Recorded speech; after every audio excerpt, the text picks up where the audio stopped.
prepared for these. So, are you Kelly? Kelly. All right, Kelly, have at it. Hey, Senator Vance. Kelly from Monroe. Just want to thank you for your service, first of all. Thank you, Kelly.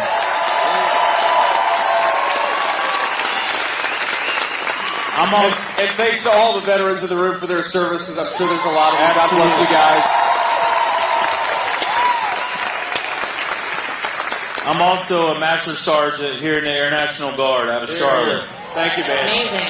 And thank you to our law enforcement in the room as well. I just got back from my state active duty on Friday, got off my orders, and I've been in western North Carolina, mostly the Asheville area. And God bless you, man. That's awesome. Our mission there, I work with the Army, and I want to say this as an Air Force guy. The Army was amazing to work with. We're brothers and sisters in this, and we did so much good while we were there. And I just want to say, I thank them a lot for what we did. Our mission was to go out and knock on doors, do welfare checks on the elderly, the poor, people in rough situations. We delivered food, water, essentials, and more. We did a lot. My question to you would be, what I've noticed as a 28-year vet, without getting too deep into it, but the little bit of coordination with the FEMA, I can see can get better. Yep. As the National Guard, we like to go in there and do our mission, get it done, and get out and help these people as fast as possible. And there's a lot of people that need help. And there's a lot of people willing to help and a lot of supplies there. I think we could do a better job getting those people what they need faster. Yes, thank you, sir. Yeah. Well, amen to that, Kelly, and thank you for doing what you're doing. I know that when you guys show up, especially in some of these distressed areas where people feel left behind and forgotten, when they see you there, they feel better and they know their fellow Americans care about you. So God bless you and everybody that helped out in Western North Carolina. Let me put it simply, man, we could do so much better. And when President Trump is back in the White House, we will do so much better for the people of Western North Carolina. Look, we got to be honest. First of all, what happened with the federal response was pure bureaucratic incompetence. What you needed, think about this, in 2010, right after the earthquake in Port-au-Prince, Haiti, the 82nd Airborne was in Haiti 2 days later.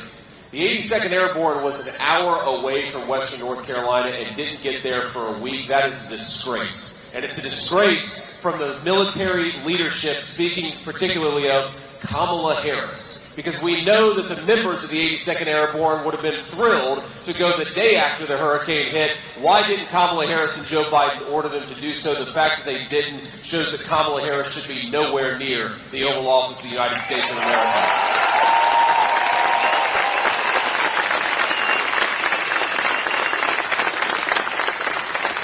But it's just straightforward incompetence. When you have these different agencies, right? We've got all these 3- and 4-letter agencies. They've got a job to do.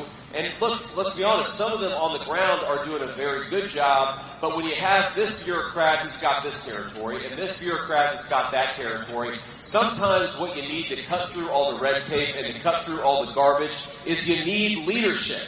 You need the president and the vice president to show up and say, your job is to save as many lives as possible and then to help people rebuild. What you don't need is a president who was on the beach and a vice president who was raising money in California. You've got to have people focus on American citizens and helping them out.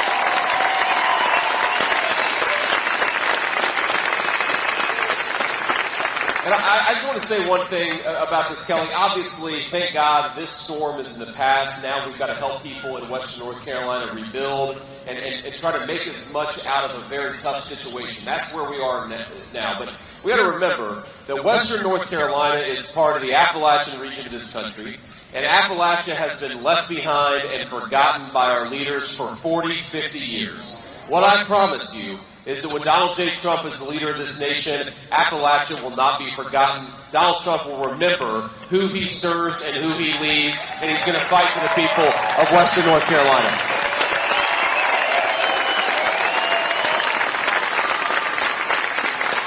Couldn't agree with you more. One of the things I will say that I saw with my own eyes. I got photos and videos from so many of my friends and family, JD, who live in Wilmington, North Carolina, 6 hours away from the mountains, who were loading up their cars with as much as they could, supplies, and driving across the state to deliver it. It was so beautiful to see the American spirit come out in the midst of a disaster like that. It really shows you that we really are the greatest country on earth. We have the greatest people. We love each other. We support each other. And with a great leader at the top, we can do anything at all. Everything's possible. That's right.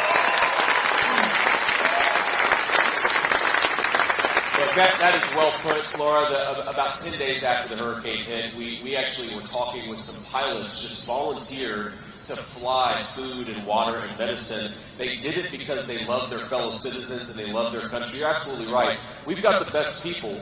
We've got generosity of spirit in the United States that nobody else in the world can match. We just got to fix the broken leadership of Washington, D.C. That's what we're going to do. And we will. That's why we're here.